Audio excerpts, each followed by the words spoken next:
Continuing with the method of primary data, the third method is questionnaire method. First method was direct method, second method was indirect method, and the third method is questionnaire method. In questionnaire method, children, a list of questions are prepared in logical order. They are arranged, and then this list of questions which the investigator wants or for which the information is to be collected, according to that all the questions are prepared.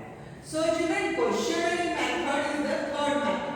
A list of logical arranged questions relevant to the object of study is made.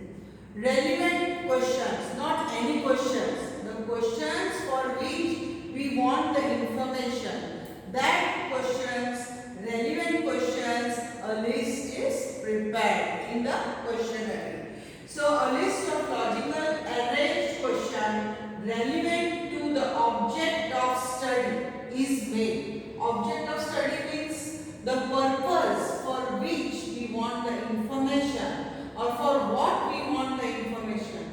Those questions only should be listed. A space is kept for answer. Also, after making the list of all the questions, also the space is given to write the answers. A list of questions prepared is called questionnaire. The method of obtaining the information. The method of obtaining information using such type of questionnaire is called questionnaire method. Very simple, a logical question, relevant questions, list is prepared. It is known as questionnaire method. Now, there are two methods of questionnaire. The first one is by post, and second one is investigator. The second method is same as direct method. Investigator means the person who goes door to door to collect the information. So, investigator method is same as direct method. All the advantages, disadvantages of the direct method are applied here in the second method. So, let us see the question or an ideal, characteristics of ideal. This is important question for exam. Characteristics, features of ideal questionnaire. How the questionnaire is to be, or what type of question or how to prepare the questionnaire so that it can be an ideal one, the best one for what we are going to get or collect the information. So ideal questionnaire, characteristics of ideal questionnaire. The first one, appropriate title or heading. So children, whenever, suppose if you write comprehension and all, you have to put the heading. Because if you read any letter or anything on the notice board or any information in the newspaper, first the heading should be there. So the ideal characteristic is of questionnaire is, the first one is appropriate heading or title should be on the top of the letter for which you are going to collect the information. So first characteristic is that appropriate title. So the reader, suppose you want to read for what the letter has come. So reading the heading or looking at the heading, you will come to know for what purpose this letter is sent to you or sent to the respondent. So children, first one, the characteristics of feature is that appropriate title or heading should be on the letter or should be on the cover. The second one, number of questions should be minimum. The questionnaire list when you prepare, it should be logical. But the number of questions should be minimum. Minimum means it should be minimum, simple, clear and short. In simple language, it should be clear. The question when you read, what the question wants, the answer, it should be clear. The question should be short, not very long questions, or the questions which you read you are getting confused to give the answer. So it should not be like that. The questions, number of questions should be less. The information which is given or which is asked in the question should be short, clear, so that all the person or all the people, all the respondent can get the understanding, proper understanding to give the correct answer. So, number of questions must be minimum, simple language, clear and short. Then, the question, as I told you, should be minimum, but it should not be that much less that the purpose is not fulfilled. The purpose for which we are sending this list of questions should be fulfilled, or it should be consistent. Questions should be all consistent. All the questions should be included so that our purpose of collecting the information can be useful. So the purpose of inquiry should be fulfilled. The question should be that much, not very less, not very much or too many. So arrange of the question should be logical. As I told you, all the questions should be arranged in the logical way, in the proper way, so that the answers can be given easily. Answers also, children, should be yes or no, or with the multiple choice tick mark question, or with no calculation. No calculation should be given. Calculation questions or the questions which have multiple answers, that type of question should be avoided.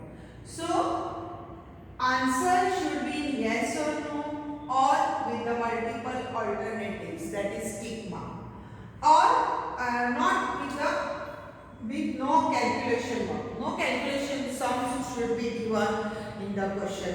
That is, how much is your average income and all that. That should not be the questions. Personal questions should be avoided. No personal question should be asked to the respondent, to the person. Otherwise, he will not give us the correct information. He will hide something. So, no personal question should be asked. It should be avoided. So, children, here, ideal questionnaire, first thing, should consist of appropriate title, so that the reader, the person who gets the letter, will read and come to know for what the letter is. Then he will read further. So, appropriate title or heading. Number of questions should be minimum. It should be short, simple and clear.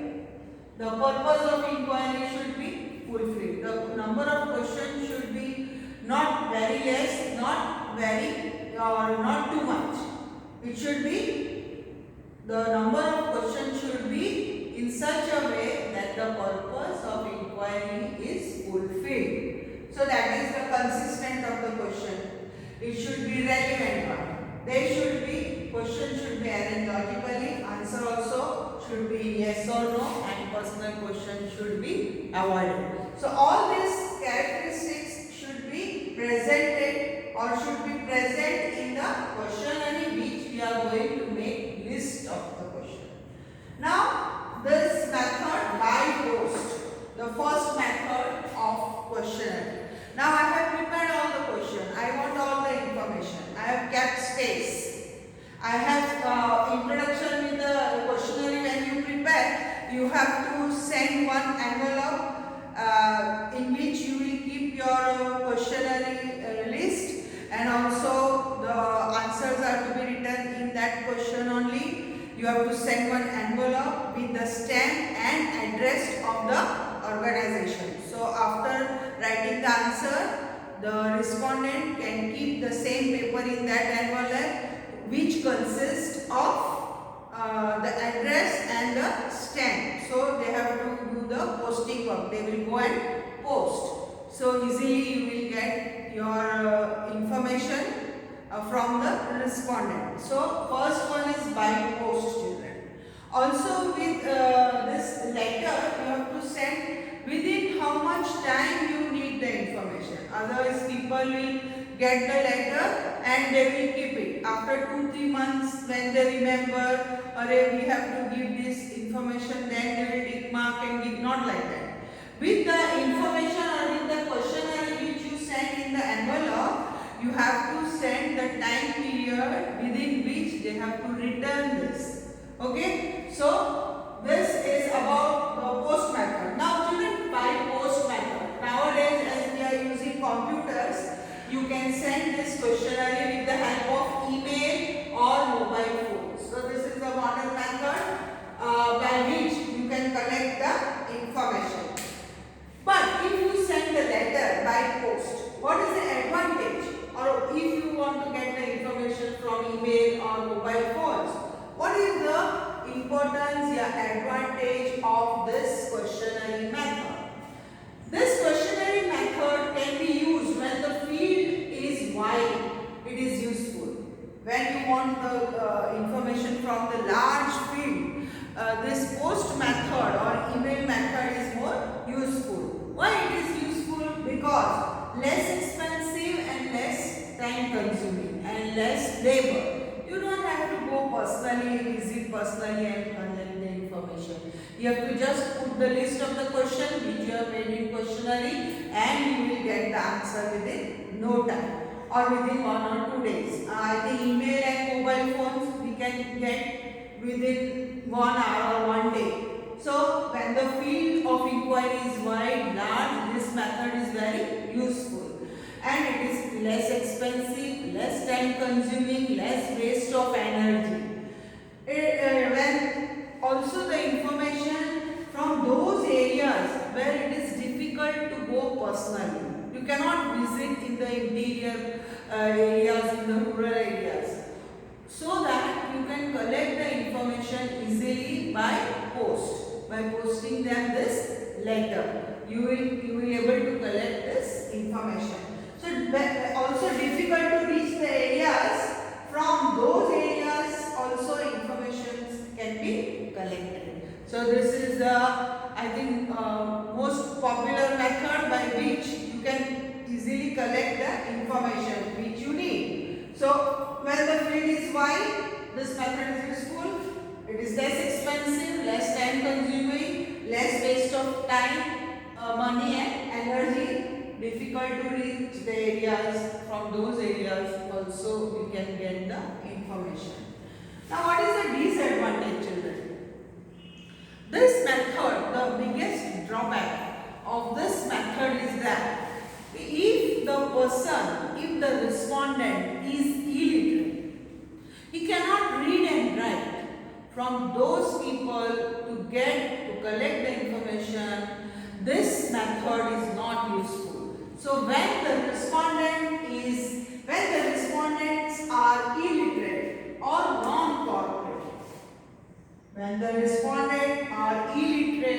non-corporate, this method is not useful because the illiterate person cannot read and write, and if you want to collect the information from backward areas, it will not be of any use. Now the second one is, sometimes the questions are such a way that we cannot understand, and you will just fill up the answers which you know, and you will just send the incomplete forms. You will just post the incomplete letters. So incomplete forms are returned to the investigator. You will send the incomplete form. You don't want to answer because you don't know or because your doubts are not clear. So you will give incomplete information. Delay in getting the information. As I told you, if the time period is not given, that you have to return within 2 days. Then too, there are some people who will delay in giving the information. So you will get the information late from all the respondents. So delay in getting the information. Now due to lack of assistant or any person, there is no one to explain you what the question means. And if you have doubt with that question, you will give wrong answer or you will not give the answer. assistant, because there is no one to explain you, no one to clarify you, you will send incomplete form. So due to lack of assistant or person who clarifies the doubt, question can be misinterpreted. Questions can be, who clarifies the doubt, questions can be misinterpreted. So questions you don't know what is asked and you will give wrong answer, you will misinterpret. You will think of some other question or other answer, but you will not think of the question which is asked by the investigator or which information the investigator wants. So you will misinterpret. You will misunderstand the question. In simple words, you can say questions are misunderstood and you will give the wrong answer. So children, these are the advantages that when the field is wide, it is important, less expensive, time consuming, difficult to reach the areas. Also those areas we can collect the information. And disadvantages are there if the person is illiterate or not cooperating, incomplete forms are written, lack of assistance of a person or misinterpretation of the questions. So these are all the advantages and disadvantages of by post method. Questionnaire which you send by post or email or mobile phone. Nowadays we can say email and mobile phone. So these are the advantages. Now after studying all three methods, direct, indirect and questionnaire method, all they have advantages and disadvantages. Now which method to be selected? Children, second method, as I told you, investigator means direct method are same as we have done. So you can just go through that method.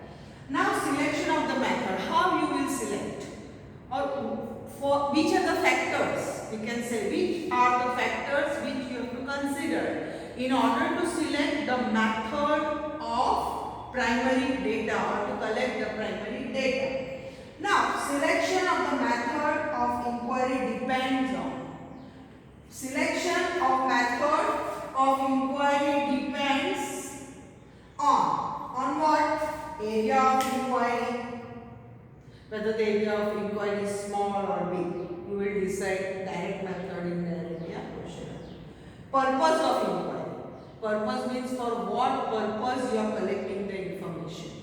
Then monetary provision, as we have seen which are expensive method and which are less expensive method. Then you will select which method you are going to take. Time, as we have seen, direct method takes more time, indirect and by post take less time. So what is the time period within which you want the information, and then you will select the method of primary data.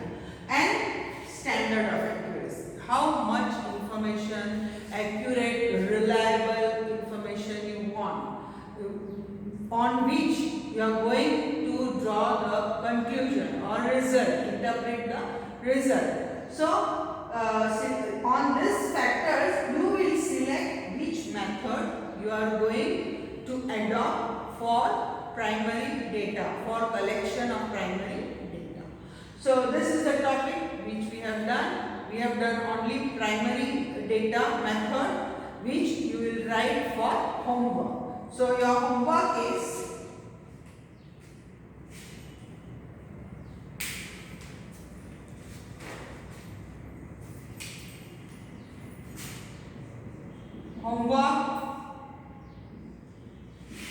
writing classwork, book,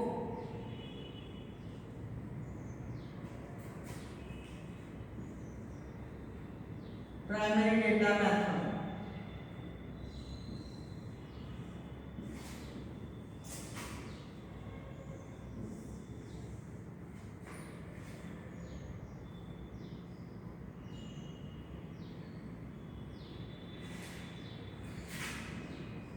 Definition.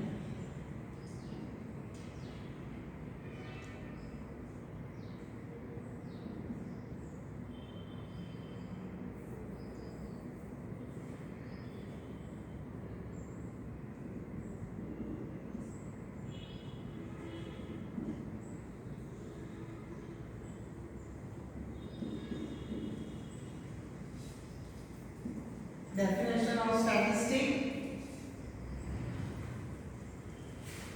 then quantity and quality data,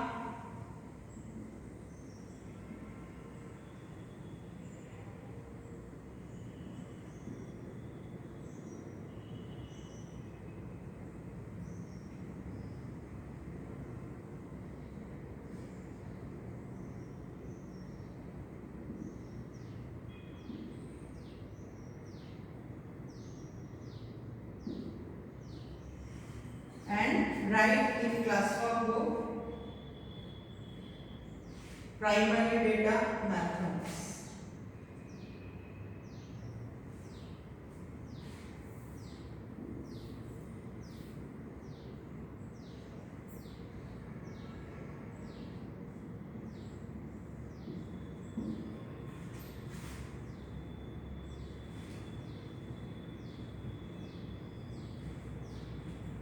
Okay, so this is your homework for today.